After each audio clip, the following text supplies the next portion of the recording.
Hi guys, and welcome back to my channel. So my name is Cassidy Ray, and I own Cassidy Ray Ministries, or honestly Bear Ministries. If you have followed me for a while, you know that I talk a lot about relationships. That's literally what most of my channel talks about, is relationships, and so I am so super excited to be talking to you about this one. I feel like this video really rounds out everything about relationships that you need to know. And I sent out on my Instagram kind of like a questionnaire, like questions you have about relationships or anything like that. A lot of them I got in really good, but I have either already answered them on my YouTube or I answer them personally because I feel like it requires a personal message.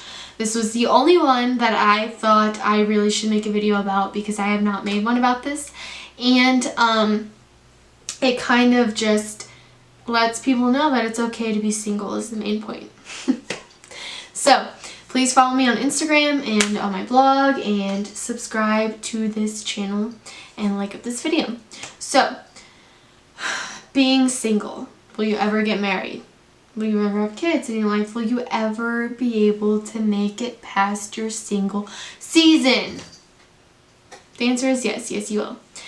Your singleness is the way that God is asking you to grow closer to Him. During the season of no relationship, aspire to love God with your full heart. Make Him be who He wants for you to be. You should be so wrapped up, I wrote this in a blog, you should be so wrapped up in God that the person that is trying to know you and to date you should have to go through God first. And that's a beautiful thing because He is our Father. This is specifically for women but also for men, because this applies to men, but it's going to sound like I'm talking to women, if that makes any sense. Because God is our Father, right? Women, whenever we go out to go on a date, our dad is the one that makes sure that what we're wearing is appropriate. He is the one that checks out the dude, makes sure that he's okay, and make sure that he is the one that's going to treat us well. Jesus is no different. He is our Father, and He needs to approve of this man before y'all get together and whatnot. And you should be so wrapped up in God that your significant other or partner or whatever you want to call it has to go through God first. And vice versa. You should have to go through God to find that person. If that is not the case, the reason or what you need to do in your singleness is to become closer to Him. And I'm not saying I'm perfect, because I'm 100% not. If you ever listen to my testimony, you knew I went through this and that and the other. And what I'm saying is that God is the one who is going to lead you through everything. And He's the one that's going to be your everlasting companion in life. Not a person. A person is, whenever you get married to someone, you are willing the best for that person, and you're wanting them to get to heaven the quickest. It's a race. And God is going to be your everlasting Father. He's going to be your everlasting husband and spouse. We are His bride, or His groom bride, and we need to run after Him.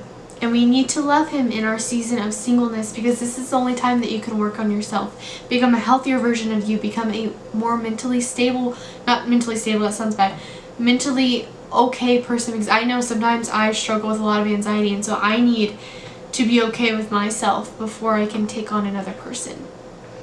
And to be able to be okay with who you are and be going towards the way that God wants you to go in His direction. So live a life of Christ is basically what I'm saying.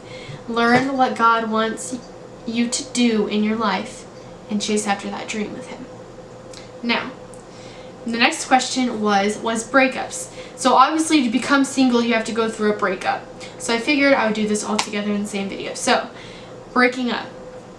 How do you do it in a Christian-like way? The first thing that I would say is to pray for that person. Even if you never even if you were the one that was dumped, pray for that person. If you dumped that person, you need to pray for them. You need to pray for them that they live a long and healthy and beautiful life, even if you did not like them. And the reason why I say that is because God will never give up on that person, and you should never either. You should never be intimidated by that person afterwards. And you should always pray. Prayer is so powerful.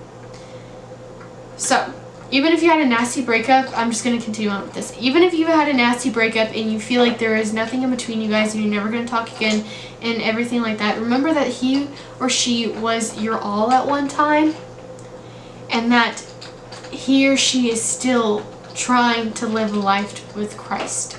And he or she is still a daughter of Christ, and that you loved that person at one point, and that you should continue to love them, but in a different way. So, that's my little spiel. And then also, I don't think you should create any type of rumor for that person, because that doesn't help anything. Rumors get spread by people that don't like other people or are jealous of other people. You should not be jealous of the person that you were dating. You should love that person in a different way still. And so rumors should not be spread. I don't find that necessary. And whenever you do break up and people ask you why, just, that's up to you. I'm not going to tell you how to do that. But I think that you should not spread any rumors or lies whenever it comes to that. And I think that you should read the Bible a lot about relationships, about being single, and how to deal with different life-changing events. And that's really going to help you and really teach you how to chase after Christ in that way. And so, yeah, that's kind of what I wanted to talk about. So I hope you have a great day. I love you guys. And I hope that this helped you in some way and answered your questions.